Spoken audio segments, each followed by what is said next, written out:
ಪ್ರಭು ನಿಮ್ಮೊಡನೆ ಇರಲಿ. ನಿಮ್ಮ ಆತ್ಮದೊಡನೆಯೂ ಇರಲಿ. ಮತ್ತಾಯನು ಬರೆದ ಪವಿತ್ರ ಶುಭ ಸಂದೇಶದಿಂದ ವಾಚನ. ಪ್ರಭು ನಿಮಗೆ ಮಹಿಮೆ ಸಲ್ಲಲಿ. ಆ ಕಾಲದಲ್ಲಿ ಯೇಸು ತಮ್ಮ ಶಿಷ್ಯರಿಗೆ ಹೀಗೆಂದರು, ಜನರಿಗೆ ತೋರಿಸಿಕೊಳ್ಳುವುದಕ್ಕಾಗಿ ನಿಮ್ಮ ಧಾರ್ಮಿಕ ಕಾರ್ಯಗಳನ್ನು ಅವರ ಎದುರಿಗೆ ಪ್ರದರ್ಶಿಸದಂತೆ ಎಚ್ಚರಿಕೆಯಿಂದಿರಿ. ಹಾಗೆ ಮಾಡಿದರೆ ಸ್ವರ್ಗದಲ್ಲಿರುವ ನಿಮ್ಮ ತಂದೆಯಿಂದ ನಿಮಗೆ ಪ್ರತಿಫಲ ದೊರಕದು. ಅಂತೆಯೇ ನೀನು ದಾನ ಧರ್ಮ ಮಾಡುವಾಗ ತುತ್ತೂರಿಯನ್ನು ಊದಿಸಬೇಡ, ಜನರ ಹೊಗಳಿಕೆಗಾಗಿ ಕಪಟಿಗಳು ಪ್ರಾರ್ಥನಾ ಮಂದಿರಗಳಲ್ಲೂ ಹಾದಿ ಬೀದಿಗಳಲ್ಲೂ ಹೀಗೆ ಪ್ರದರ್ಶನ ಮಾಡುತ್ತಾರೆ. ಅವರಿಗೆ ಬರಬೇಕಾದ ಫಲ ಪೂರ್ತಿಯಾಗಿ ದೊರಕಿದ್ದಾಯಿತೆಂದು ನಿಮಗೆ ಖಚಿತವಾಗಿ ಹೇಳುತ್ತೇನೆ. ಆದರೆ ನೀನು ದಾನ ಧರ್ಮ ಮಾಡುವಾಗ ನಿನ್ನ ಬಲಗೈ ಕೊಡುವುದು ನಿನ್ನ ಎಡಗೈಗೂ ತಿಳಿಯದ ಹಾಗೆ ಗೌಪ್ಯವಾಗಿರಲಿ. ಅಂತರಂಗದಲ್ಲಿ ನಡೆಯುವುದನ್ನು ನೋಡುವ ನಿನ್ನ ತಂದೆ ನಿನಗೆ ಪ್ರತಿಫಲವನ್ನು ಕೊಡುವರು. ಪ್ರಾರ್ಥನೆ ಮಾಡುವಾಗ ಕಪಟಿಗಳಂತೆ ಮಾಡಬೇಡಿ. ಜನರು ತಮ್ಮನ್ನು ನೋಡಲೆಂದು ಪ್ರಾರ್ಥನಾ ಮಂದಿರಗಳಲ್ಲೂ ಬೀದಿಯ ಚೌಕಗಳಲ್ಲೂ ನಿಂತು ಪ್ರಾರ್ಥನೆ ಮಾಡಲು ಇಚ್ಛಿಸುತ್ತಾರೆ. ಅವರಿಗೆ ಬರಬೇಕಾದ ಪೂರ್ತಿ ಫಲ ಆಗಲೇ ಬಂದಾಯಿತೆಂಬುದು ನಿಮಗೆ ಚೆನ್ನಾಗಿ ತಿಳಿದಿರಲಿ. ನೀನು ಪ್ರಾರ್ಥನೆ ಮಾಡುವಾಗ ನಿನ್ನ ಕೊಠಡಿಗೆ ಹೋಗು, ಬಾಗಿಲನ್ನು ಮುಚ್ಚು, ಅಂತರಂಗದಲ್ಲಿರುವ ನಿನ್ನ ತಂದೆಗೆ ಪ್ರಾರ್ಥನೆ ಮಾಡು. ಅಂತರಂಗದಲ್ಲಿ ನಡೆಯುವುದನ್ನು ನೋಡುವ ನಿನ್ನ ತಂದೆ ನಿನಗೆ ಪ್ರತಿಫಲವನ್ನು ಕೊಡುವರು. ಉಪವಾಸ ಮಾಡುವಾಗ ಕಪಟಿಗಳಂತೆ ಮುಖ ಸಪ್ಪೆ ಮಾಡಬೇಡ. ಜನರ ಕಣ್ಣಿಗೆ ತಾವು ಉಪವಾಸಿಗಳೆಂದು ತೋರ್ಪಡಿಸಿಕೊಳ್ಳುವುದಕ್ಕಾಗಿ ಅವರು ಮುಖವನ್ನು ಬಾಡಿಸಿಕೊಳ್ಳುತ್ತಾರೆ. ಅವರಿಗೆ ಬರಬೇಕಾದ ಫಲ ಪೂರ್ತಿಯಾಗಿ ದೊರಕಿತ್ತಾಯಿತೆಂದು ನಿಮಗೆ ಖಚಿತವಾಗಿ ಹೇಳುತ್ತೇನೆ. ಆದರೆ ನೀನು ಉಪವಾಸ ಕೈಗೊಂಡಾಗ ಮುಖ ತೊಳೆದುಕೋ, ತಲೆ ಬಾಚಿಕೋ.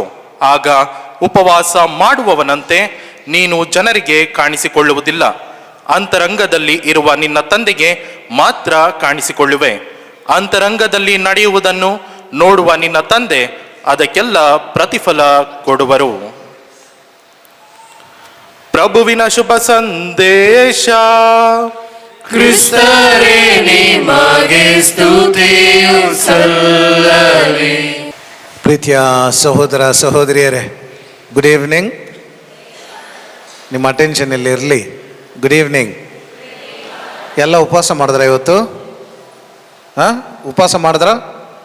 ಹೌದಾ ಇಲ್ವಾ? ಮಾಡಿದ್ರಿ. ಮಧ್ಯಾಹ್ನ ತಿಂದ್ರ?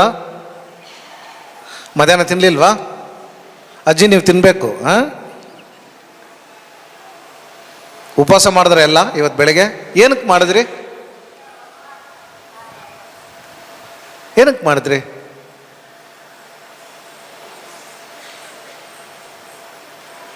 ಪ್ರಶ್ನೆ ಅಲ್ವಾ? ಏನಕ್ಕೆ ಮಾಡ್ದ ಸ್ವಾಮಿ? ಧರ್ಮಸಭೆಯಲ್ಲಿ ಒಂದು ಕಟ್ಟಳೆ ಇದೆ, ಇವತ್ತು ಎಲ್ಲರೂ ಕಡ್ಡಾಯವಾಗಿ ಉಪವಾಸ ಇರಬೇಕು, ಆದ್ದರಿಂದ ಉಪವಾಸ ಇದ್ದು ಅಲ್ವಾ? ಅದೇ ತಾನೇ? ತಲೆ ತಪ್ಸ್ಕಾಲದಲ್ಲಿ ಒಂದು ನಿರ್ಧಾರ ಮಾಡ್ಕೊಳ್ಳಿ. ಯಾರಾದರೂ ಪ್ರಶ್ನೆ ಕೇಳಿದ್ರೆ ಉತ್ತರ ಕೊಡಿ. ಉತ್ತರ ಗೊತ್ತಿಲ್ಲ ಅಂದರೆ ಅಟ್ಲೀಸ್ಟ್ ತಲೆನಾದರೂ ಅಲ್ಲಾಡಿಸಿ. ಉಪವಾಸ ಧರ್ಮಸಭೆ ಕಟ್ಟಳೆ ಆದ ಕಾರಣ ಉಪವಾಸ ಮಾಡಿದ್ರು. ಇವತ್ತು ನಾವು ಅರ್ಥ ಮಾಡ್ಕೋಬೇಕಾದ ವಿಷಯ ಏನಂತ ಹೇಳಿದ್ರೆ, ಇವತ್ತಿನಿಂದ ನಾವು ತಪಸ್ಸು ಕಾಲವನ್ನು ಪ್ರಾರಂಭಿಸ್ತೀವಿ. 40 ದಿನಗಳು ಒಳ್ಳೆಯ ಧ್ಯಾನ. ಅದಾದ ನಂತರ ಯೇಸು ಸ್ವಾಮಿಯ ಪಾಡು, ಯಾತನೆ, ಮರಣ ಇವುಗಳನ್ನು ಧ್ಯಾನಿಸಿ ಅವರ ಪಾಸ್ಕ ಮಹೋತ್ಸವವನ್ನು ನಮ್ಮದಾಗಿಸಿಕೊಂಡು ಆಚರಿಸಲು ನಾವು ಸಿದ್ಧತೆಗಳನ್ನು ಮಾಡ್ತೀವಿ. ಈ ಸಿದ್ಧತೆಗಳಲ್ಲಿ 3 ಮುಖ್ಯವಾದ ವಿಷಯಗಳನ್ನು ಇಂದಿನ ಶುಭ ಸಂದೇಶದಲ್ಲಿ ಮಾತನಾಡಲಾಗುತ್ತದೆ. ಅದೇನಂತ ಹೇಳಿದ್ರೆ, ಮೊದಲನೇದಾಗಿ ಪ್ರಾರ್ಥನೆ, ಎರಡನೇದಾಗಿ ದಾನ ಧರ್ಮ, ಮೂರನೇದಾಗಿ ಉಪವಾಸ. 3 ಬಗ್ಗೆನೇ ಹೇಳೋದಿಲ್ಲ ನಾನು, ನನಗೆ ಒಂದಕ್ಕೆ ಸಮಯ ಸಾಕಾಗಲ್ಲ. ಬೆಳಗ್ಗೆ ಒಂದು ದೊಡ್ಡ ಪ್ರಬೋಧನೆಯನ್ನು ಕೊಟ್ಟಿದ್ದೀನಿ. 50 ನಿಮಿಷ. 50 ನಿಮಿಷನಾ ಸ್ವಾಮಿ? 50 ನಿಮಿಷ. ಸೊ ಬಹುಶಃ ನೀವು ಕೂಡ ಒಂದು 50 ನಿಮಿಷ ಎಕ್ಸ್ಪೆಕ್ಟ್ ಮಾಡ್ಬೋದು ಇವತ್ತು. ಆದರೆ ಈ ಉಪವಾಸ ಅಂದರೆ ಏನಂತ ನಾವು ಸ್ವಲ್ಪ ಅರ್ಥ ಮಾಡ್ಕೊಳ್ಳೋಣ.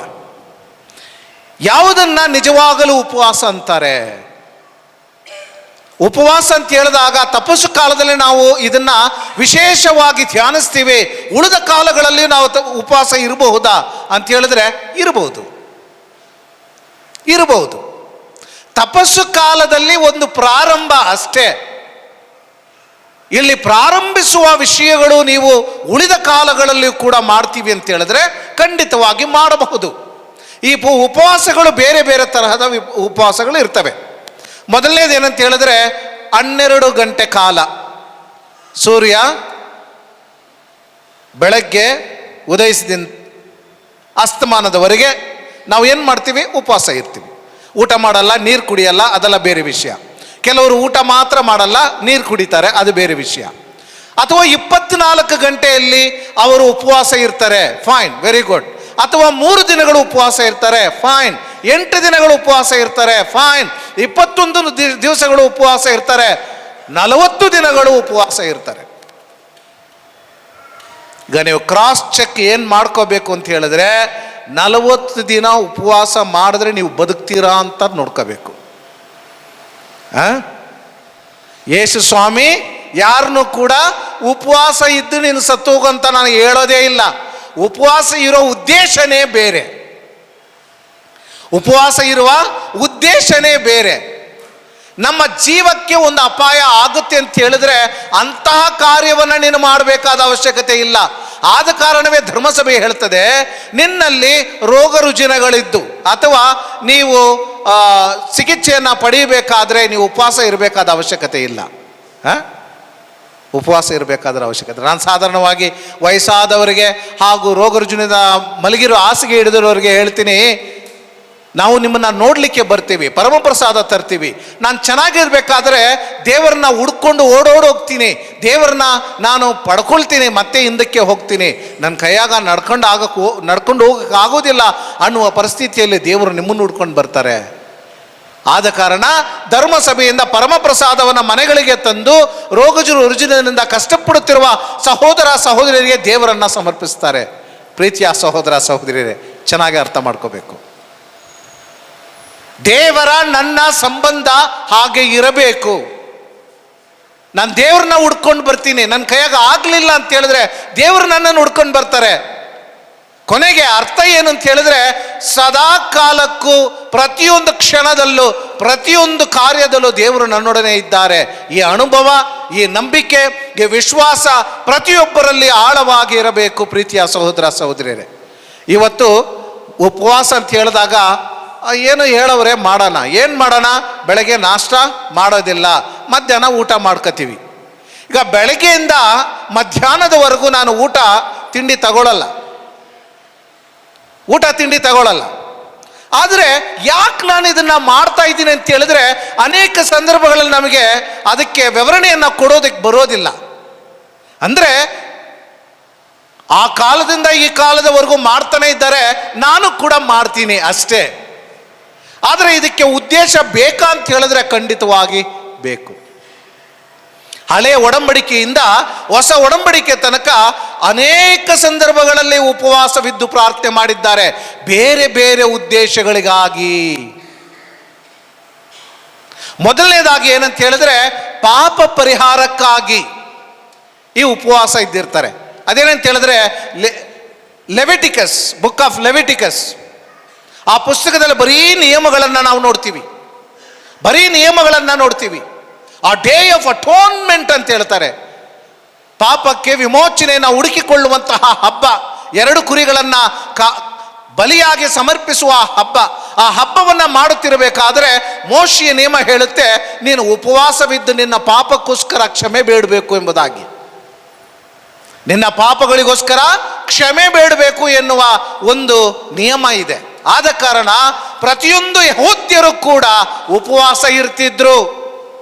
ಆದ ಕಾರಣವೇ ಯೇಸು ಸ್ವಾಮಿ ಪ್ರಾರ್ಥನೆ ಬಗ್ಗೆ ಹೇಳುವುದಾದ್ರೆ ದೇವಾಲಯಕ್ಕೆ 2 ಬರ್ತಾರೆ. ಫರಿಸಾಯನು ಬಂದು ಪ್ರಾರ್ಥನೆ ಮಾಡ್ತಾನೆ, ದೇವರೇ ನಾನು ಉಪವಾಸ ಇರ್ತೀನಿ.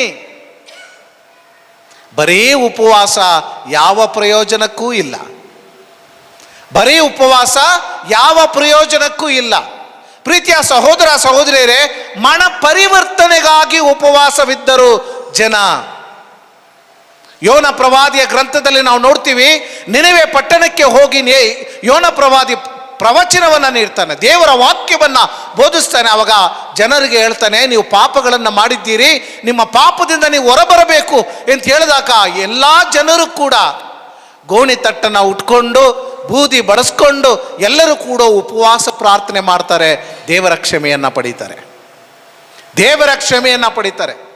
ನಾತಾನ್ ಪ್ರವಾದಿ ದಾವೀದ ರಾಜನಿಗೆ ಬಂದು ಹೇಳಿದಾಗ, ನೀನು ರಾಜನಾಗಿದ್ದು ಒಂದು ಮಹಾ ತಪ್ಪನ್ನು ಮಾಡಿದೀಯ, ನಿನ್ನ ಸಹೋದರ ಉರಿಯನ ವಿರುದ್ಧ ನೀನು ತಪ್ಪು ಮಾಡಿದ್ದೀಯ, ಅವನ್ನ ಕೊಲೆ ಮಾಡಿದೀಯ ಅಂತ ಹೇಳಿದಾಗ ದಾವೀದ ರಾಜನ ಏನ್ ಮಾಡ್ತಾನೆ, ಉಪವಾಸವಿದ್ದು ದೇವರ ಕ್ಷಮೆಗಾಗಿ ಬೇಡುತ್ತಾನೆ. ಅಂದ್ರೆ ಉಪವಾಸವಿರುವಾಗ ದೇವರ ಕ್ಷಮೆ ಸಿಗುತ್ತೆ ಎನ್ನುವ ಉದ್ದೇಶ ಒಂದಾಗಿದೆ.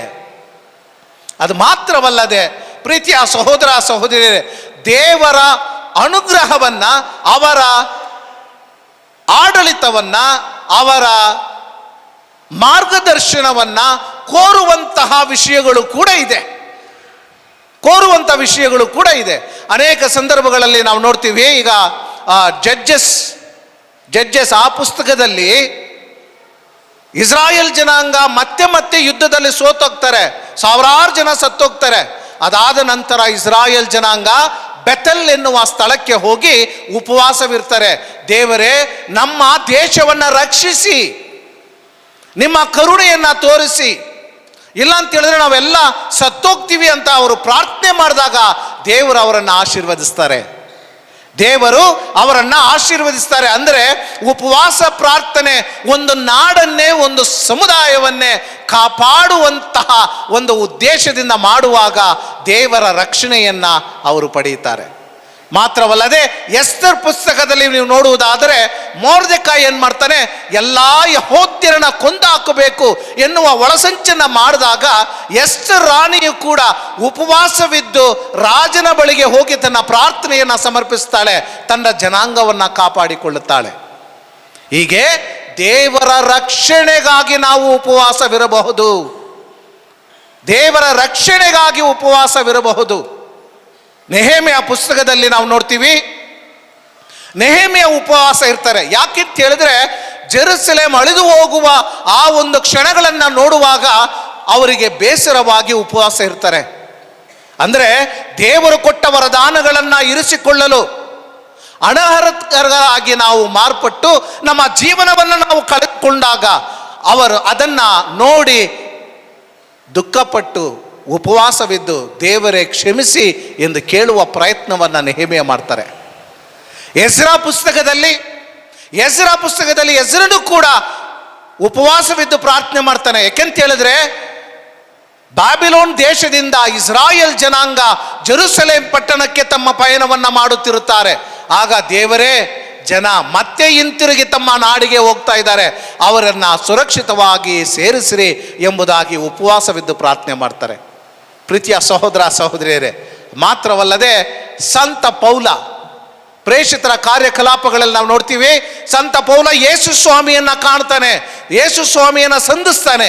ಅದಾದ ನಂತರ, ಸ್ವಾಮಿ ನಿನಗೋಸ್ಕರ ನನ್ನ ಪ್ರಾಣವನ್ನು, ನನ್ನ ಜೀವನವನ್ನು ಸಮರ್ಪಿಸುತ್ತೇನೆ, ದೀಕ್ಷಾ ಸ್ನಾನವನ್ನು ಪಡೆಯುತ್ತೇನೆ ಎನ್ನುವ ಉದ್ದೇಶದಿಂದ 3 ದಿನಗಳು ಉಪವಾಸವಿರ್ತಾರೆ. ದೇವರ ಆಶೀರ್ವಾದವನ್ನು ಪಡೆಯುತ್ತಾರೆ. ದೇವರ ಆಶೀರ್ವಾದವನ್ನು ಪಡೆದಂತಹ ಸಂತ ಪೌಲ ದೀಕ್ಷಾ ಸ್ನಾನ ಪಡೆದು ಅನ್ಯ ಜನರಿಗೆ ಅಪೊಸ್ತಲರಾಗಿ ತನ್ನನ್ನೇ ಸಮರ್ಪಿಸಿಕೊಳ್ಳುತ್ತಾರೆ. ದೃಢವಾದ ಒಂದು ನಿರ್ಧಾರವನ್ನು ತೆಗೆದುಕೊಳ್ಳುವುದಕ್ಕಾಗಿ ಸಂತ ಪೌಲ ಹಾಗೂ ಬರ್ನಬಾಸ್ ಇಬ್ಬರೂ ಕೂಡ ಉಪವಾಸವಿರ್ತಾರೆ. ತಾವು ಬೋಧಿಸಿದಂತಹ ಧರ್ಮಸಭೆಯಲ್ಲಿ ಮುಖ್ಯ ವ್ಯಕ್ತಿಗಳನ್ನು ಆರಿಸಿಕೊಂಡು ಆಡಳಿತವನ್ನು ಅವರ ಕರಕ್ಕೆ ಸಮರ್ಪಿಸುವಾಗ, ದೇವರೇ ನಿಮ್ಮ ಜ್ಞಾನದಿಂದ ಇವರನ್ನು ಮುನ್ನಡೆಸಿ ಎಂಬುದಾಗಿ ಅವರಿಬ್ಬರೂ ಕೂಡ ಉಪವಾಸವಿದ್ದು ಪ್ರಾರ್ಥನೆ ಮಾಡ್ತಾರೆ. ಪ್ರೀತಿಯ ಸಹೋದರ ಸಹೋದರಿಯರೇ, ಇನ್ನೊಂದು ಮುಖ್ಯವಾದ ವಿಷಯ ಹೇಳ್ತೀನಿ. ಏನಂತ ಹೇಳಿದ್ರೆ, ಸಾಮುವೇಲ್ ಗ್ರಂಥ 1ನೇ ಗ್ರಂಥದಲ್ಲಿ 12 ದೇವರೇ ನಾನು ಬಂಜೆ, ನನಗೊಂದು ಮಗುವನ್ನು ಕೊಡು ಎಂಬುದಾಗಿ ಉಪವಾಸವಿರ್ತಾಳೆ. ಬರೀ ಸಮಾಜಕ್ಕೆ ಮಾತ್ರವಲ್ಲ, ಒಂದು ಸಮುದಾಯಕ್ಕೆ ಮಾತ್ರವಲ್ಲ, ಧರ್ಮಸಭೆಗೆ ಮಾತ್ರವಲ್ಲ, ನಮ್ಮ ವೈಯಕ್ತಿಕ ಪ್ರಾರ್ಥನೆಗಳನ್ನು ಕೂಡ ಉಪವಾಸದಿಂದ ಸಮರ್ಪಿಸಬಹುದು ಎನ್ನುವ ಉದ್ದೇಶಗಳನ್ನು ಬೈಬಲ್ ಗ್ರಂಥ ನಮಗೆ ಹೇಳ್ತಿದೆ. ಹೀಗೆ ನೀವು ಪ್ರತಿಯೊಂದು ಬಾರಿಗೂ ಉಪವಾಸ ಮಾಡಿದಾಗ ನಿಮ್ಮಲ್ಲಿ ಒಂದು ಪ್ರಾರ್ಥನೆ ಇರಲಿ, ಒಂದು ಉದ್ದೇಶ ಇರಲಿ. ಪ್ರಾರ್ಥನೆ ಇಲ್ಲ, ಉದ್ದೇಶ ಇಲ್ಲ, ಏನೂ ಇಲ್ಲ, ಎಲ್ಲ ಹೇಳ್ತಾರೆ ನಾನೂ ಮಾಡ್ತೀನಿ ಅನ್ನುವುದಾದರೆ ಅದು ಉಪವಾಸವಾಗುವುದಿಲ್ಲ. ಅದರಿಂದ ಯಾವ ಪ್ರಯೋಜನವೂ ಇಲ್ಲ. ನಾನು ಹೇಳ್ತೀನಿ, ಸುಮಾರು ಸಂದರ್ಭಗಳಲ್ಲಿ ಹಬ್ಬಗಳು ನಮ್ಮ ಮನೆಗಳಲ್ಲಿ ಹೇಗೆ ನಡೀತದೆ ಅಂತ ಹೇಳಿದ್ರೆ, ನಾವು ಮೀನು ಸಾರು ಮಾಡ್ದಂಗೆ. ಇವತ್ತು ಮೀನು ಸಾರು ಬಗ್ಗೆ ಮಾತಾಡಬಾರ್ದಾ? ಮಾತಾಡ್ಬೋದು. ಮೀನು ಸಾರು ಮೊದಲನೇ ದಿನ ಮಾಡಿದಾಗ ಗಮಗಮ ಅಂತ ಇರ್ತದೆ. ಮನೆ ಅಕ್ಕಪಕ್ಕ ಮನೆ ಇಡೀ ಬೀದಿನೇ ಹೇಳ್ತಾರೆ ಅವ್ರ ಮನೆಯಲ್ಲಿ ಮೀನು ಸಾರು ಅಂತ ಅಲ್ವಾ. ಅದು ಎರಡನೇ ದಿನ ಇಟ್ಕೊಂಡ್ರೆ ತಿನ್ನಕ್ಕೆ ಚೆನ್ನಾಗಿರ್ತದೆ. ಇದು ಹೇಳುವ ವಿಷಯ. ನಮಗೆ ಅವಕಾಶಗಳು ಇರೋದಿಲ್ಲ. ನಮ್ಮ ಮನೆಗಳಲ್ಲಿ ಜನ ಜಾಸ್ತಿ, ಏನು ಸಾರು ಮಾಡಿದ್ರು ಆವತ್ತಿಗೆ ಖಾಲಿ ಆಗಿಬಿಡ್ತದೆ, ಮಾರನೇ ದಿನ ಸಿಗೋದಿಲ್ಲ. ಮೂರನೇ ದಿನ ಇಟ್ಕೊಂಡ್ರೆ ಅಷ್ಟು ಚೆನ್ನಾಗಿ ಕಾಣಲ್ಲ ಅಲ್ವಾ. ಫ್ರಿಜ್ಜಲ್ಲಿ ಇದ್ದರೆ ಒಂದು ತಿಂಗಳು ಕೂಡ ಇಟ್ಕೋಬೋದು, ಅದು ಬೇರೆ ವಿಷಯ. ಅದು ಮಾಡೋಕ್ಕೆ ಜನ ಇದ್ದಾರೆ. ಫ್ರಿಜ್ಜಲ್ಲಿ ಇಟ್ಕೊಂಡು ಮತ್ತೆ ಹೇಳ್ತಾ ಇದ್ದೇನೆ, ಫ್ರಿಜ್ಜಲ್ಲಿ ನೀವೇನಾದರೂ ಇಟ್ಟರೆ ಅದನ್ನು ಹೊರತಂದು ಬಿಸಿ ಮಾಡಿದ್ರೆ ಮತ್ತೆ ಫ್ರಿಜ್ಗೆ ಹಾಕಬೇಡಿ. ಒಂದು ವೇಳೆ ಹೆಚ್ಚಿದೆ, ನೀವು ಎರಡು ಹೊತ್ತು ತಿನ್ಬೋದು ಅಂತ ಹೇಳಿದ್ರೆ ಎಷ್ಟು ಬೇಕೋ ಅಷ್ಟು ಮಾತ್ರ ತಗೊಂಡು ಬಿಸಿ ಮಾಡಿ ನೀವು ತಿನ್ನಿ. ಒಂದ್ಸಲ ನೀವು ಬಿಸಿ ಮಾಡಿದ್ರೆ ಮತ್ತೆ ನೀವು ಫ್ರಿಜ್ಗೆ ಹಾಕಿದ್ರೆ ನಮ್ಮ ಹೆಲ್ತ್ಗೆ ಇಟ್ಸ್ ಅ ಡೇಂಜರಸ್ ಥಿಂಗ್. ಮಾಡಬೇಡಿ ಹೆಣ್ಮಕ್ಳು. ಈಗ 3 ದಿನ ಆದಮೇಲೆ ಏನು ಮಾಡ್ತೀವಿ? ಎಲ್ಲ ಪಾತ್ರೆಗಳಲ್ಲಿ ವಾಸನೆ ಬರ್ತದೆ, ಮೀನು ವಾಸನೆ ಬರ್ತದೆ. ಏನು ಮಾಡ್ತೀವಿ? ಚೆನ್ನಾಗಿ ವಿಮ್ ಹಾಕಿ ತೊಳಿತೀವಿ. ತೊಳೆದ ಮೇಲೆ ಏನಾಯಿತು? ಪಾತ್ರೆನೂ ಕ್ಲೀನ್ ಆಯಿತು, ಮೀನು ಸಾರು ಮುಗಿದೋಯ್ತು. ನಮ್ಮ ಹಬ್ಬಗಳು ಹಾಗೇನೆ.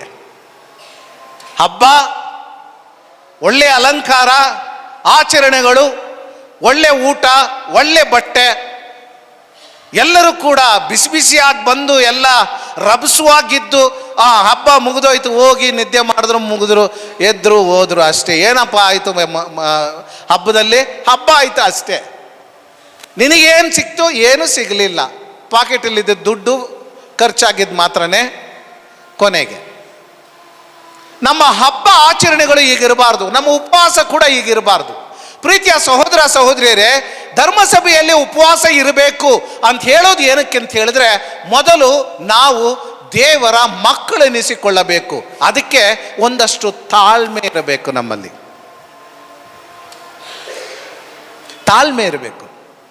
ಹೇಗೆ ಅಂತ ಹೇಳಿದ್ರೆ, ಮಾತೆ ಮರಿಯಮ್ಮನವರಂತೆ, ದೇವರೇ ನಾನು ನಿಮ್ಮ ಸೇವಕಿ, ನಿಮ್ಮ ವಚನದಂತೆ ನನಗಾಗಲಿ. ನಂದಂತ ಯಾವುದೂ ಇಲ್ಲ ವ್ಯಕ್ತಿತ್ವ. ನಿನ್ನ ಮುಂದೆ ದೇವರ ಮುಂದೆ ನಾನು ಎನಿಸಿಕೊಳ್ಳುವ ಯಾವ ವಿಷಯಗಳೂ ಇಲ್ಲ. ಆದ ಕಾರಣ ನಾನು ನಿನಗೆ ಯಾವಾಗಲೂ ಶರಣು, ನಾನು ಯಾವಾಗಲೂ ನಿಮಗೆ ಸೇವಕಿ. ಆ ತಾಳ್ಮೆ ಗುಣ ನಮ್ಮಲ್ಲಿ ಇರಬೇಕು. ಆಗ ನಾವು ಮಾಡುವ ಈ ಉಪವಾಸ ನಮಗೆ ಅರ್ಥಪೂರ್ಣವಾಗಿರ್ತದೆ, ಆಶೀರ್ವಾದಗಳನ್ನು ತಂದು ಕೊಡುವಂಥದ್ದು ಆಗಿರ್ತದೆ.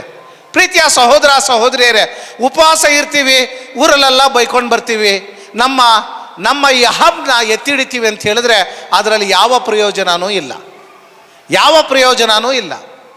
ಈಗ ಒಬ್ಬ ವ್ಯಕ್ತಿಗೆ, ಈಗ ರೋಡಲ್ಲಿ ಯಾರಾದರೂ ಒಂದು ಭಿಕ್ಷುಕ ಇರ್ತಾನೆ, ಅವನಿಗೆ ತಿನ್ನಕ್ಕೆ ಊಟನೇ ಇಲ್ಲ, ಇವತ್ತು ಊಟ ಮಾಡಲಿಲ್ಲ ಅವನು. ನಾವೇನು ಮಾಡ್ತೀವಿ? ಇವತ್ತು ವಿಭೂತಿ ಬುಧವಾರ, ನಾವು ಧರ್ಮಸಭೆಯ ಕಟ್ಟಳೆ ಹೇಳ್ತದೆ ಬೆಳಗ್ಗೆ ಯಾರು ತಿನ್ನಂಗಿಲ್ಲ, ನಾನು ತಿನ್ನಲಿಲ್ಲ. ಅವನಿಗೂ ನನಗೂ ಇರುವ ವ್ಯತ್ಯಾಸ ಏನು? ಅವನು ಊಟ ಮಾಡಲಿಲ್ಲ, ನಾನು ಊಟ ಮಾಡಲಿಲ್ಲ. ಅವನು ಊಟ ಮಾಡಲಿಲ್ಲ ಯಾಕಂತ ಹೇಳಿದ್ರೆ ಅವನಿಗೆ ಊಟ ಸಿಗಲಿಲ್ಲ. ನಾನು ಊಟ ಮಾಡಲಿಲ್ಲ ಯಾಕಂತ ಹೇಳಿದ್ರೆ ಧರ್ಮಸಭೆಯಲ್ಲಿ ನನಗೆ ಈ ಒಂದು ಆಜ್ಞೆ ಇದೆ, ಆದ ಕಾರಣ ನಾನು ಅಡಿಗೆ ಮಾಡಲಿಲ್ಲ. ಅವನಿಗೂ ನನಗೂ ಏನು ವ್ಯತ್ಯಾಸ ಇದೆ? ಈ ಉಪವಾಸ ಅಂದ ಮೇಲೆ ಪ್ರೀತಿಯ ಸಹೋದರ ಸಹೋದರಿಯರೇ, ಇದು ಆಧ್ಯಾತ್ಮಿಕವಾಗಿ ನಮ್ಮ ಜೀವನದಲ್ಲಿ ಅರ್ಥವನ್ನು ತಂದು ಕೊಡಬೇಕು. ಏನು ಅದು ಅರ್ಥ ಅಂತ ಹೇಳಿದ್ರೆ, ನಾನು ಉಪವಾಸ ಇರುವುದು ನನ್ನ ವ್ಯಕ್ತಿತ್ವವನ್ನು ಅರ್ಥ ಮಾಡಿಕೊಂಡು ದೇವರಿಗೆ ತಲೆಬಾಗಿ ನಡೆಯುವ ಆ ಒಂದು ಜೀವನವನ್ನು ನಾನು ಪಡೆದುಕೊಳ್ಳುವ ಎನ್ನುವ ಪ್ರಯತ್ನ ನನ್ನದಾಗಬೇಕು ಎನ್ನುವುದಕ್ಕೋಸ್ಕರ ನಾನು ಉಪವಾಸವಿರ್ತೀನಿ.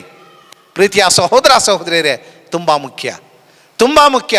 ಯಾವಾಗ ಒಬ್ಬ ಮನುಷ್ಯ ದೇವರ ಮುಂದೆ ತಲೆಬಾಗ್ತಾನೋ ಆಗ ದೇವರೊಡನೆ ಸಂಬಂಧವನ್ನು ಏರ್ಪಡಿಸಿಕೊಳ್ಳುತ್ತಾನೆ. ದೇವರಿಲ್ಲದೆ ನಾವು ಏನನ್ನೂ ಮಾಡಲು ಸಾಧ್ಯವಿಲ್ಲ, ಏನನ್ನು ಮಾಡಲು ಸಾಧ್ಯವಿಲ್ಲ. ನಾವು ಏನು ಸಾಧಿಸೋಕ್ಕೂ ಸಾಧ್ಯ ಇಲ್ಲ. ದೇವರು ಮರೆತರೆ ಅಷ್ಟೇ ನಮ್ಮ ಕತೆ ಮುಗಿದೋಯ್ತು ಅಂತ ಅರ್ಥ.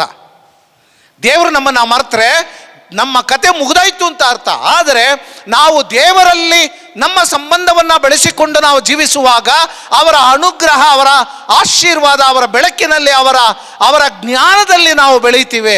ಅತಿ ಉನ್ನತ ನಿರ್ಧಾರಗಳನ್ನು ಮಾಡ್ತೀವಿ. ಅದು ನಮ್ಮ ಜೀವನಕ್ಕೆ ಒಂದು ದೊಡ್ಡ ಅಡಿಪಾಯವಾಗಿರ್ತದೆ. ಆದ ಕಾರಣ ನೀವು ಉಪವಾಸವಿರಬೇಕಾದ್ರೆ ತಾಳ್ಮೆ ನಿಮ್ಮಲ್ಲಿರಲಿ, ದೇವರಲ್ಲಿ ಹೊಂದಿಕೊಂಡು ಹೋಗುವ ಗುಣ ನಿಮ್ಮಲ್ಲಿರಲಿ, ದೇವರೊಡನೆ ಸಂಬಂಧವನ್ನು ಏರ್ಪಡಿಸಿಕೊಳ್ಳುವ ದೃಢತೆ ನಿಮ್ಮಲ್ಲಿರಲಿ. ಈಗ ಕೊನೆಯದಾಗಿ ಯಾವುದರಿಂದ ನಾನು ಉಪವಾಸ ಇರ್ಬೋದು? ಬರೀ ಊಟ ಮಾತ್ರನಾ? ಬರೀ ಊಟ ಮಾತ್ರನಾ? ಆ ಕಾಲದಲ್ಲಿ ಊಟ ಮಾತ್ರ ಅಂತ ಹೇಳ್ತಿದ್ರು. ಈಗ ಬರ್ತಾ ಬರ್ತಾ ನಾವು ನಮ್ಮ ಜೀವನಕ್ಕೆ ಒಂದು ಅಡ್ಡಗೋಡೆಯಾಗಿ ನಿಂತಿರುವ ವಿಷಯಗಳು ಯಾವುದು, ಅದನ್ನು ನಾವು ಮಾಡಬಾರ್ದು. There is something called commission and omission. ನಾನು ಏನು ಮಾಡಬೇಕು ಅದು ಕಮಿಷನ್, ಏನು ಮಾಡಬಾರ್ದು ಅದು ಒಮಿಷನ್. ಮಾಡಬಾರ್ದನ್ನು ಮಾಡಿದ್ರೆ ಸಿನ್ ಆಫ್ ಕಮಿಷನ್, ಮಾಡಬಹುದಾದಂತಹ ಒಳ್ಳೆ ವಿಷಯಗಳನ್ನು ಮಾಡದೇ ಇದ್ದರೆ ಸಿನ್ ಆಫ್ ಒಮಿಷನ್. ಹೀಗೆ ನನ್ನ ಕುಟುಂಬ ಜೀವನಕ್ಕೆ, ನನ್ನ ಆಧ್ಯಾತ್ಮಿಕ ಪಯಣಕ್ಕೆ ಅಡ್ಡಗೋಡೆಯಾಗಿ ನಿಂತಿರುವ ವಿಷಯಗಳು ಯಾವುದು, ಅದನ್ನು ನೀನು ತ್ಯಾಗ ಮಾಡು. ಯೇಸು ಸ್ವಾಮಿ ಹೇಳ್ತಾರೆ, ನೀನು ನನ್ನನ್ನು ಹಿಂಬಾಲಿಸಬೇಕು ಎನ್ನುವುದು ನಿನ್ನ ಆಸೆಯಾದರೆ ನಿನ್ನನ್ನು ಪರಿತ್ಯಜಿಸು, ನಿನ್ನನ್ನು ಪರಿತ್ಯಜಿಸು. ನಿನ್ನ ಅಹಂಕಾರವನ್ನು ಬಿಡು, ನಿನ್ನ ಸ್ವಾರ್ಥವನ್ನು ಬಿಡು, ದೇವರ ಕರವನ್ನು ಹಿಡಿದು ಅವರನ್ನು ಹಿಂಬಾಲಿಸು. ಆಗ ನೀನು ಆತನ ಶಿಷ್ಯನಾಗುವೆ. ಎಷ್ಟು ಒಳ್ಳೆಯ ಮಾತು ಅಲ್ವಾ? ಇವತ್ತು ಸುಮಾರು ಜನ ಅವರ ಜೀವನವನ್ನು ಪರಿತ್ಯಜಿಸಬೇಕು. ಪರಿತ್ಯಜಿಸೋದಂತ ಹೇಳಿದ್ರೆ ಅನೇಕ ವಿಷಯಗಳಿವೆ, ಅನೇಕ ವಿಷಯಗಳಿವೆ. ನಾನು 2 ವಿಷಯ ಹೇಳ್ತೀನಿ ಇವತ್ತು. ಬೆಳಗ್ಗೆ ಸೆಲ್ಫೋನ್ ಬಗ್ಗೆ ಹೇಳಿದ್ದೆ, ಇವಾಗಲೂ ಸೆಲ್ಫೋನ್ ಬಗ್ಗೆನೇ ಹೇಳ್ತೀನಿ. ಯಾಕಂತ ಹೇಳಿದ್ರೆ ಸುಮಾರು ಮಕ್ಕಳನ್ನು ದಾರಿ ತಪ್ಪಿಸುವಂತಹ ಒಂದು ವಿಷಯ ಅಂತ ಹೇಳಿದ್ರೆ ಸೆಲ್ಫೋನ್. ಇವತ್ತು ಉದ್ಧಾರ ಆಗಬೇಕಾದರೂ ಉದ್ಧಾರ ಆಗಲಿಲ್ಲ ಅಂತ ಹೇಳಿದ್ರೆ ಸೆಲ್ಫೋನೇ ಇವತ್ತು. ಇವಾಗ ಎಷ್ಟು ಮಟ್ಟಿಗೆ ಸೆಲ್ಫೋನ್ ನಮ್ಮ ಜೀವನದಲ್ಲಿ ಸೇರಿಕೊಂಡಿದೆ ಅಂತ ಹೇಳಿದ್ರೆ, ಅದಿಲ್ಲ ಅಂತ ಹೇಳಿದ್ರೆ ಜೀವನೇ ಇಲ್ಲ ನಮಗೆ. ಬೆಳಗ್ಗೆ ಎದ್ದಿದ ತಕ್ಷಣ ಫಸ್ಟ್ ಹುಡ್ಕೋದು ಏನು ಹುಡುಕ್ತೀವಿ ಹೇಳ್ರಿ? ಏನು ಹುಡುಕ್ತೀವಿ ಹೇಳ್ರಿ? ಮೊಬೈಲಲ್ಲಿ ಚಾರ್ಜ್ ಇದೆಯಾ ಇಲ್ವಾ ಅಂತ ನೋಡ್ತೀವಿ. ಅಲ್ಲಿ ಉಜ್ಜಿದೇನೆ ಅಲ್ವಾ? ಹೌದಾ ಇಲ್ವಾ? ಹೌದು. ಅಷ್ಟು ಮಟ್ಟಿಗೆ ನಾವು ಆ ಮೊಬೈಲ್ ಒಳಗೆ ಹೋಗ್ಬಿಟ್ಟಿದ್ದೀವಿ. ಹೊರಗೆ ಬರೋಕ್ಕಾಗ್ತಿಲ್ಲ.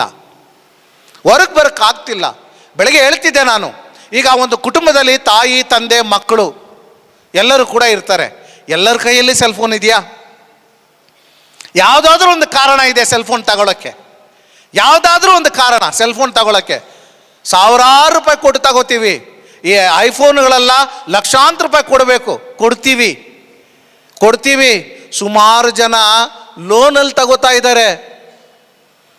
ಪ್ರತಿ ತಿಂಗಳು ಲೋನ್ ಕಟ್ತಾ ಇದ್ದಾರೆ. ಊಟಕ್ಕಲ್ಲ, ವಿದ್ಯಾಭ್ಯಾಸಕ್ಕಲ್ಲ, ಅಥವಾ ಆಸ್ಪತ್ರೆ ಖರ್ಚಿಗಲ್ಲ, ಅಥವಾ ಇನ್ಶೂರೆನ್ಸ್ಗೆ ಅಲ್ಲ, ಸೆಲ್ಫೋನ್ಗೆ. It's a means of communication ಅನ್ನೋದನ್ನು ನಾವು ಮರ್ತೋಗಿದ್ದೀವಿ. It's a means of communication, that's all. ನಾವು ಶಾಲೆಗಳಲ್ಲಿ ಇರಬೇಕಾದ್ರೆ ಈ ಕ್ರಿಸ್ತ ಜಯಂತಿ ಬರಬೇಕಾದ್ರೆ ಗ್ರೀಟಿಂಗ್ಸ್ ಕಳಿಸೋದು ಜ್ಞಾಪಕ ಇದೆಯಾ? ಗ್ರೀಟಿಂಗ್ಸ್ ಬರೆದು ಕಳಿಸ್ತಾ ಇದ್ದೋ. ಅದರಲ್ಲಿ ಒಂದು ಖುಷಿ ಇತ್ತು. ಅದು ಹೋಗಿ ಸೇರುತ್ತಾ ಇಲ್ವೋ ನಮಗೆ ಗೊತ್ತಿಲ್ಲ. ನಮಗೆ ರಿಪ್ಲೈ ಯಾರಾದರೂ ಕಳಿಸ್ಬಿಟ್ರೆ ನಮಗೆ ತುಂಬ ಆನಂದ. ಕಳಿಸಿದ್ದೀವಿ, ಬಂದಿದೆ ಅಂತ. ಇವಾಗ ಅಲ್ಲ, ಬೇರೆ ಥರ ಇದೆ. ಆದರೆ ಪ್ರೀತಿಯ ಸಹೋದರ ಸಹೋದರಿಯರೇ, ಪ್ರತಿಯೊಂದು ವಿಷಯದಲ್ಲೂ ಕೂಡ ಒಂದು ಒಳ್ಳೆತನ ಇದೆ, ಒಂದು ಕೆಟ್ಟತನ ಇದೆ. ಈಗ ನಾವು ಸೆಲ್ ಫೋನ್ ಅಂತ ಹೇಳುವಾಗ ಅದರಲ್ಲಿ ಕೆಟ್ಟತನ ಹೆಚ್ಚಾಗಿದೆ, ಒಳ್ಳೆತನ ಕಡಿಮೆ ಆಗಿದೆ. ನಮ್ಮ ಮಕ್ಕಳಿಗೆ ಶಾಲಾ ಕಾಲೇಜುಗಳಲ್ಲಿ ಓದುವ ಮಕ್ಕಳಿಗೆ ಸೆಲ್ ಫೋನ್ ತಕ್ಕೊಟ್ಟಿದ್ದೀವಿ. ಏನಕ್ಕೆ ಅವರು ಅಸೈನ್ಮೆಂಟ್ ಮಾಡಲಿ, ರಿಸರ್ಚ್ ಮಾಡಲಿ ಅಂತ ಅಲ್ವಾ, ರಿಸರ್ಚ್ ಮಾಡಲಿ. ಕೆಲವೊಮ್ಮೆ ಈ ಲೈಬ್ರರಿ ಆಕ್ಸೆಸ್ ಕೊಡ್ತಾರೆ. ಹೊರದೇಶದಲ್ಲೆಲ್ಲ ನೀವು ಓದೋದಾದರೆ ಬೇರೆ ಬೇರೆ ಲೈಬ್ರರಿ ಆಕ್ಸೆಸ್ ಕೊಡ್ತಾರೆ. ಅದನ್ನು ನಾವು ಆನ್ಲೈನಲ್ಲಿ ಕಟ್ಬಿಟ್ಟು ಪುಸ್ತಕಗಳನ್ನು ಆನ್ಲೈನಲ್ಲಿ ಓದಬಹುದು. ಆ ಥರ ರಿಸರ್ಚ್ ಮಾಡ್ತಾನೆ ಅಂತ ಕೊಟ್ಟರೆ ಅವನು ಮಾಡೋ ರಿಸರ್ಚೇ ಬೇರೆ. ಅದು ಯಾವ ರಿಸರ್ಚ್ಗಳಂತ ನಿಮಗೆ ಚೆನ್ನಾಗಿ ಗೊತ್ತಿದೆ ಅಲ್ವಾ. ಉದಾಹರಣೆಗೆ ಹೇಳೋದಾದರೆ, ಯಾವತ್ತಾದರೂ ನಿನ್ನ ಮಗ ನಿನ್ನ ಮಗಳು ನಿನ್ನ ಮುಂದೆ ಕೂತ್ಕೊಂಡು ಅವ್ರ ಫೋನ್ನ ಆಪ್ರೇಟ್ ಮಾಡ್ತಾರಾ? ಮಾಡೋದಿಲ್ವೇ? ಯಾಕೆ? ರಿಸರ್ಚ್ ತಾನೇ ಮಾಡ್ತಾರೆ. ಹಾಂ, ನಿಮ್ಮ ಮುಂದೆ ರಿಸರ್ಚ್ ಮಾಡಿದ್ರೆ ನೀವು ಸ್ವಲ್ಪ ಕಲಿಯೋದಿಲ್ವಾ? ಕಲಿತೀರಿ. ಅವ್ರು ಮಾಡೋ ರಿಸರ್ಚ್ಗಳು ಬೇರೆ. ಒಳ್ಳೆತನಕ್ಕೆ ಒಂದಷ್ಟು ಮಟ್ಟಿಗೆ ಬಳಸ್ಕೋತಾರೆ, ಕೆಟ್ಟತನಕ್ಕೆ ಹೆಚ್ಚಾಗಿ ಬಳಸ್ಕೋತಾ ಇದ್ದಾರೆ. ಇದು ನಿಜ. It's are all scientific researches, result of scientific researches. ಪ್ರೀತಿಯ ಸಹೋದರ ಸಹೋದರಿಯರೇ, ಒಂದು ಕುಟುಂಬದಲ್ಲಿ ಎಲ್ಲರ ಕೈಯಲ್ಲೂ ಮೊಬೈಲ್ ಇದೆ. ಎಲ್ಲರ ಕೈಯಲ್ಲಿ ಗಂಡ ಹೆಂಡತಿ ಮಕ್ಕಳು ಎಲ್ಲ ಒಟ್ಟಿಗೆ ಸೇರಿ ನಿಮ್ಮ ಮೊಬೈಲೆಲ್ಲ ಸಪ್ರೇಟ್ ಇಟ್ಬಿಟ್ಟು ಒಬ್ಬರ ಮುಖ ಇನ್ನೊಬ್ಬರು ನೋಡಿ ಮಾತಾಡಿ ಊಟ ಮಾಡಿ ಎಷ್ಟು ದಿನಗಳಾಗಿವೆ?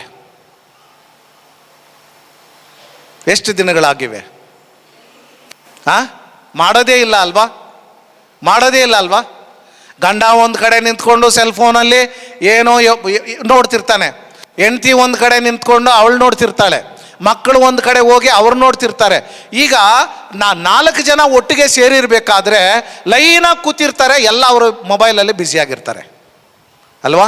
Something is spoiling your relationship, isn't it? Have you ever thought that this particular small box has occupied my life and I am losing my life? ಯಾವತ್ತಾದ್ರೂ ಯೋಚನೆ ಮಾಡಿದೀವಾ? ಮಾಡೋದಿಲ್ಲಲ್ಲ ನಾವು. ಯಾಕಂತ ಹೇಳಿದ್ರೆ ಇಟ್ ಇಸ್ ಕನ್ವೀನಿಯಂಟ್.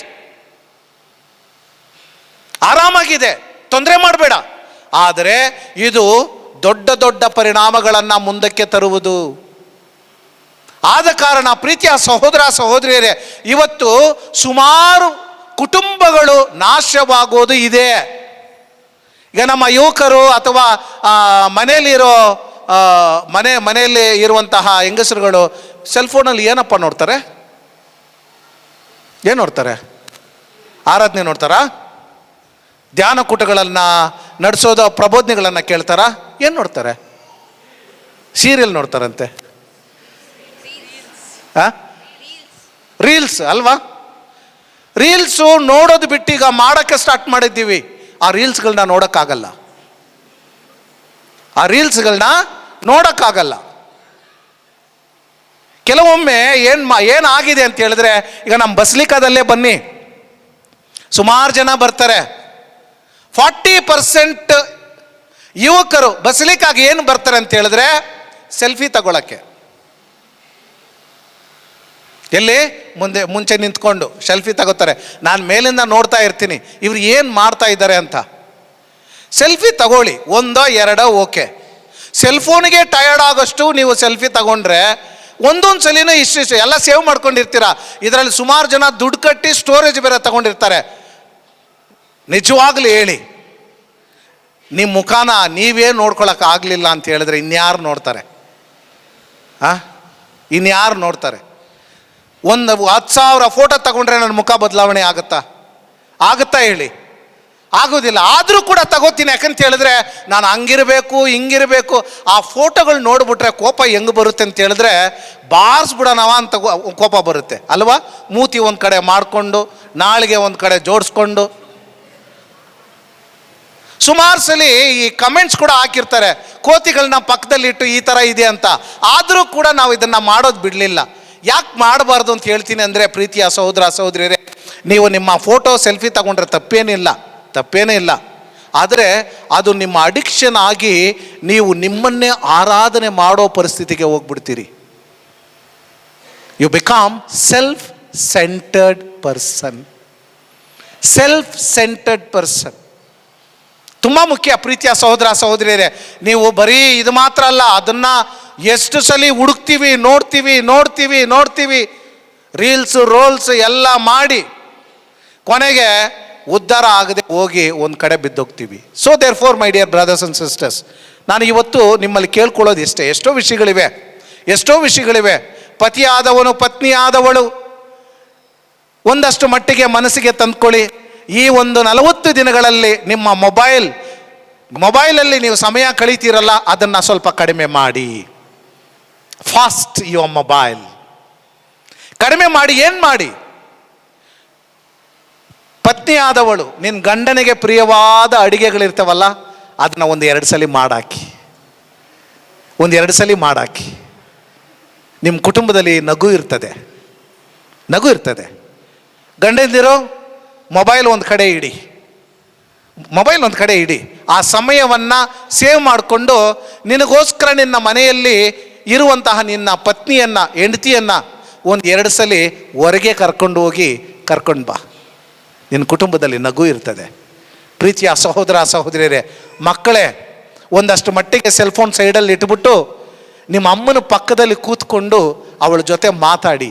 ನಗು ಇರ್ತದೆ. ಬರೀ ಸೆಲ್ಫೋನ್ಗಳನ್ನ ಇಟ್ಕೊಂಡು ಜೀವನ ಕಳೆಯೋದಕ್ಕಿಂತ ಸಂಬಂಧಗಳನ್ನು ಬೆಳೆಸ್ಕೊಂಡು ನಿಮ್ಮ ಕ್ರೈಸ್ತಿಯ ಜೀವನವನ್ನು ಬದುಕಲು ಪ್ರಯತ್ನ ಮಾಡಿ. ಕಷ್ಟ ಆಗುತ್ತೆ, ಆದರೂ ಕೂಡ ಇದನ್ನು ಪ್ರಯತ್ನ ಮಾಡಿ.